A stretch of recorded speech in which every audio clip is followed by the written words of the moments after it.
নমস্কার বন্ধুরা, আশা করি সবাই খুব ভালো আছো। আমিও ভালো আছি। আজ শ্রাবণ মাসের শেষ সোমবারের পুজোটা তোমাদের সাথে শেয়ার করব।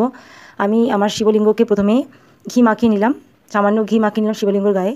আর এই ছোট্ট শিবটা দেখতে পাচ্ছ, এটা হরিদ্বার থেকে আমাকে একজন এনে দিয়েছিল বহুদিন আগে। তো এটাতেই প্রথমে আমি জল ঢালতাম, তারপরে এই শিবলিঙ্গটা আমার বাবা আমাকে এনে দিয়েছিল। ঘি মাখিয়ে নিয়েছি, এবার আমি দুধ জল ঢালবো। দুধ আর ফুল বেলপাতা এই ঘটের মধ্যে মিশিয়ে রেখেছিলাম। সেই দুধ দিয়ে বাবাকে প্রথমে বাবার অভিষেক করে নিচ্ছে, তারপর আমি পরিষ্কার জল দিয়ে আবার স্নান করাবো। ওং নমঃ শিবায়, ওং নমঃ শিবায়, ওং নমঃ শিবায়, ওং নমঃ শিবায়, ওং নমঃ শিবায়, ওং নমঃ শিবায়, ওং নমঃ শিবায়, ওং নমঃ শিবায়, ওং নমঃ শিবায়। এর আমি সামান্য চরণামৃত্যুর জন্য কিছুটা ঘটিতে রেখে দিলাম। এই চরণামৃত্য খেয়ে আমি উপোস ভঙ্গ করবো। এবার আমি গঙ্গার জল দিয়ে বাবার মাথায় স্নান করিয়ে দেবো। ওং নমঃ শিবায়, ওং নমঃ শিবায়, ওং নমঃ শিবায়।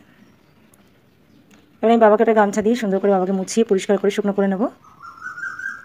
চরণামৃত্যটা আমি এক জায়গায় রেখে দিয়েছি আলাদা করে, ছোট্ট গ্লাসে করে। ওটা আমি পরে চরণামৃত্যটা মুখে দিয়ে আমি উপোস ভঙ্গ করবো, তাই জন্য আলাদা করে রেখে দিলাম। তোমরা এর আগে ভিডিওতে দেখেছো আমার শিব পুজো ছোট্ট করে দেখিয়েছিলাম, তখন এত কিছু করিনি, তখন এমনি জল দিয়ে স্নান করেছিলাম বাবাকে। আর আজ আমি নির্জলে উপোস করেছি, তোমাদেরকে আর বলেছিলাম যে একটা উপোস আমি করি। আর এবার বাবার মাথায় আমি চন্দনের ফোঁটা দিলাম। চন্দন কিন্তু খুব শুভ, আর যে কোনো ঠাকুরের পুজো চন্দনটা লাগে, আমরা সবাই জানি। এবার বেলপাতা চন্দনের মধ্যে ছুঁয়ে সেই বেলপাতা আমি বাবার মাথায় অর্পণ করলাম। এবার একটা সাদা ফুল বাবার মাথায় দেবো। 3টে বেলপাতা আমি বাবাকে দেবো চন্দন ছুঁয়ে ছুঁয়ে। আর কিছু বেলপাতা রেখে দিয়েছি মন্দিরে নিয়ে যাবো বলে। আমি আজকে মন্দিরেও যাবো, তোমাদেরকে সেটাও শেয়ার করবো তোমাদের সাথে। বাবা কিন্তু একটি বেলপাতাতেই তুষ্ট। বাবাকে পুজো করতে এমন কিছু লাগে না, বাবার কোনো নিয়ম নেই। বাবাকে তুমি ভক্তি ভরে ডাকবে, আর একটু ফুল বেলপাতা দিয়ে পুজো করলেই, গঙ্গা জলে স্নান করালেও হবে। আর কিছুই লাগে না বাবার পুজোর জন্য। এবার যার যেমন মন চায়, যার যেমন হাতের কাছে জিনিস থাকে, সে সেভাবে পুজো করে। আমি আজকে যেভাবে পুজো করছি তোমাদের সাথে সেই ভিডিও শেয়ার করছি। সাদা ফুল দিয়ে দিলাম, সাদা দোপাটি ফুল। আর এখানে একটা আকন্দ ফুলের মালা বাবাকে আমি পরিয়ে দিচ্ছি। সাদা টগর ফুল আছে আমাদের গাছে, সেই টগর ফুলটা দিয়ে বাবাকে সাজাবো। সাদা ফুল বাবার খুব পছন্দ, আমরা অনেকেই জানি, সবাই জানি আমরা মোটামুটি। আকন্দ ফুলের মালা বাবার খুব পছন্দ, ধুতুরা ফুলও বাবার খুব পছন্দ। যেই ফুলের গন্ধ নেই সেই ফুলই বাবাকে দিতে হয়। বিশেষ করে সাদা ফুল, সাদা সন্দেশ, সাদা বাতাসা, এগুলোই বাবার প্রিয়। বাবাকে সাজিয়ে দিচ্ছি সুন্দর করে ফুল দিয়ে আমি। আর আমার বাকি ঠাকুরদেরকেও ফুল দিয়ে সাজিয়ে দিয়েছি। একটা পিঙ্ক কালারের মানে দুপাটি ফুল ছিল, পার্পেল কালারের, সেটাও দিয়ে দিলাম বাবাকে। তাহলে দেখতে ভালো লাগবে, সাদা ফুলের মাঝখানে একটা যদি অন্য কালার থাকে। নাহলে বাবার সাদা ফুল দিয়েই হয়ে যায়। চন্দনের ফোঁটাটা একটুখানি সরে গেছিলো, তাই আবার দিয়ে দিলাম।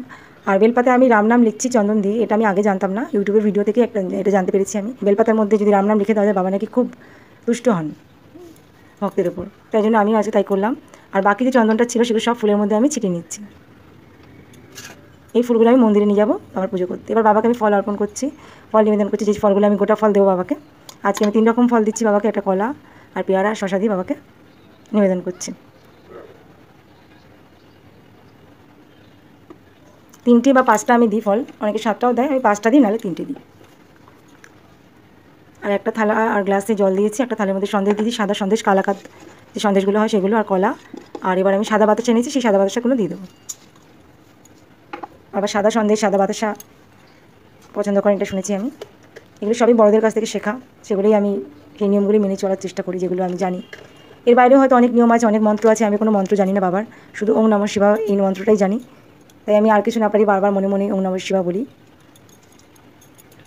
আর পুজো করতে করতে তো আর কথা বলা যায় না, তাই আমি পুজো করে পরে ভয়েস ওভার দিয়েছি, ঠিক আছে। এবার আমি ধূপ জ্বালিয়ে নিলাম, এদিকে মোমবাতি জ্বালিয়েছি, একটা পাশে একটা প্রদীপও জ্বলছে। এবার আমি ধূপ প্রদীপ দিয়ে আমি বাবাকে আরতি করবো, বাকি সব ঠাকুরকে আরতি করবো। তোমার সাথে থাকো, দেখতে থাকো আমার পুজো। যদি ভালো লাগে অবশ্যই একটা লাইক দিও।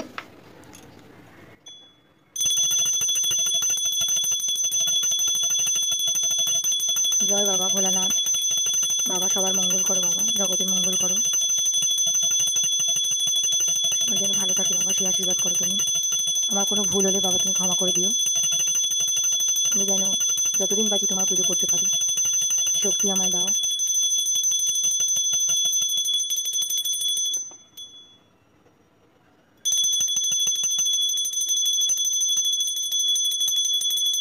ধূপ দিয়ে আরতি করে তারপরে আমি প্রদীপ দিয়ে আরতি করছি। আমি ছোটো করে কেটে কেটে দেখাচ্ছি, আমি কিন্তু অনেকক্ষণ আরতি করেছিলাম, অতটা তোমাদের দেখাইনি, কিছুটা কেটে দিয়েছি।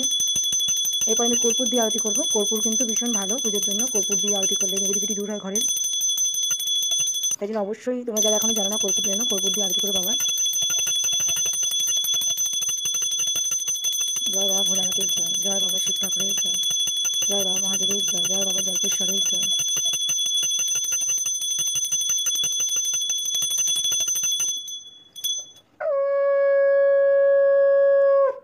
ঘরে ঠাকুরকে পুজো দিয়ে তারপর আমি মন্দিরে যাব। আজকে আমি মন্দিরে যাচ্ছি, আর বাকি সোমবারগুলো আমি ঘরে পুজো দিয়েছি, তোমরা জানো, আগেই বলেছি। ঘরে শিবলিঙ্গকে আমি পুজো দিয়েছি। আর আজকে শেষ সোমবার, আজকে আমি উপোস করেছি নির্জলা একদম। আজকে আমি মন্দিরেও যাব, তোমরা দেখতেই পাবে একটু পরে। দেখো তোমরা আমার বাবা মহাদেবকে কেমন লাগছে, তোমরা কমেন্টে কিন্তু বলো হ্যাঁ কেমন সাজিয়েছি। আর এই আমার বাবা লোকনাথ, সব ঠাকুরকে তোমাদের দর্শন। বন্ধুরা তোমরা দেখলে আমি ঘরে শিবলিঙ্গকে কীভাবে পুজো করি। আর এখন চলে এসেছি মন্দিরে, আমাদের পাড়াতেই একটা কাছাকাছি একটা মন্দির আছে, শিব মন্দির। সেখানে এখন আমি জল ঢালছি। ওম নমঃ শিবায়, ওম নমঃ শিবায়, ওম নমঃ শিবায়।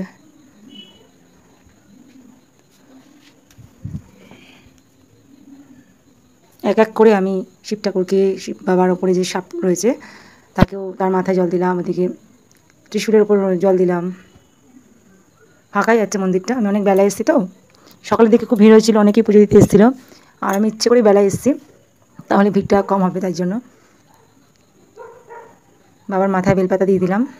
আর বাড়ি থেকে তো রাম নাম লিখে এনেছিলাম বেলপাতার মধ্যে, তোমরা দেখেছো ভিডিওতে। সেই বেলপাতাগুলো বাবার মাথায় অর্পণ করলাম, এবার মালাটা পরিয়ে দেবো। আমি এইভাবেই পুজো করি প্রত্যেক বছর শ্রাবণ মাসে। তোমরা কীভাবে করো? যদি আমার সাথে তোমাদের পুজো মেলে তো ভালো লাগে, তো কমেন্টে জানাতে পারো। আর যদি কোনো নতুন কোনো নিয়ম তোমরা জানো, সহজ নিয়ম যেটা আমি করিনি বা চলে গেছে, বা ওটা করা ভালো, তাহলে আমাকে প্লিজ কমেন্টে বলতে পারো। আমি যদি পরে আবার পুজো করি সেই নিয়মটা আমি কাজে লাগাবো, ঠিক আছে? এক এক করে সব ফলগুলো ভগবান শিব ঠাকুরকে আমি নিবেদন করে দিচ্ছি। মেয়েকে সাথে নিয়ে এসেছি, কারণ ও ক্যামেরা না ধরলে তো এখানে সম্ভব ছিল না ভিডিও করা।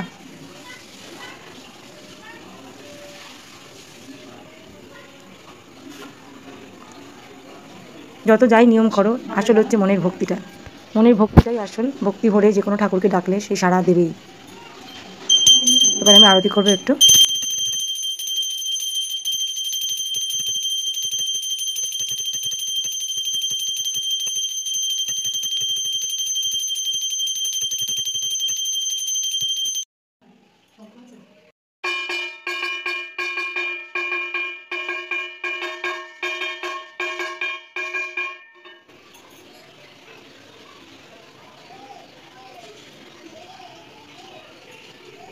আমার পুজো শেষ হলো, আর ঠাকুরকে প্রণাম করছি। এবার যাওয়ার আগে ভালো করে প্রণাম করে নিজের মনের যা যা কথা আছে সব ঠাকুরকে বললাম, শিব ঠাকুরকে। বাবা যেন সবাইকে ভালো রাখে। বন্ধুরা কেমন লাগলো আমার আজকে শিব পুজো, শ্রাবণ মাসের শেষ সোমবার আজকে। আর আজকে তাই ভক্তি ভরে আমি পুজো করলাম, বাবার পুজো, বাবা মহাদেবের পুজো। মন্দিরেও গেছিলাম, তোমরা দেখলে, ভিডিওতে দেখবে। আর ঘরেও পুজো করলাম, সেটাও তোমাদের সাথে শেয়ার করলাম। আমার কাছে ভক্তিটাই আসল। এবার যে যেভাবে পুজো করে, আমার কাছে যা থাকে আমি তাই দিয়ে পুজো করি। আজকে অনেক কিছু দিয়েছি, যতটা আমার হাতের কাছে পেয়েছি সেগুলো দিয়ে আমি বাবার পুজো করেছি, বাবাকে ভক্তি ভরে ডেকেছি। বাবা যেন জগতের মঙ্গল করে, এটাই চাইবো সবসময়। আর যদি ভিডিওটা ভালো লেগে থাকে অবশ্যই একটা লাইক দিও, শেয়ার করো। আর খুব ভালো লাগলে কমেন্ট করো, শেয়ার করো বন্ধুদের সাথে। আর যারা এখনও আমার চ্যানেলটা সাবস্ক্রাইব করোনি তারা কিন্তু আমার চ্যানেলটা সাবস্ক্রাইব করে আমার পরিবারের সাথে যুক্ত থেকো।